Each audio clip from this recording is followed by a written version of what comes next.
Hello guys, in today's video I'm gonna show you how to find members role settings on your account on Discord. Easy and quick. First click here and now click settings. Now here you will find roles, click on it and now click here, and here as you see you will find members. Click on it like this, and here as you see you can manage your members role settings. You can add members. And that's it for today. That's how to find members role settings, easy and quick.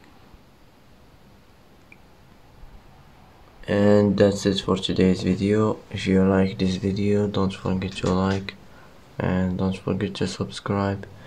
I hope this video is helpful for you, and thanks for watching till the end, and see you in the next video.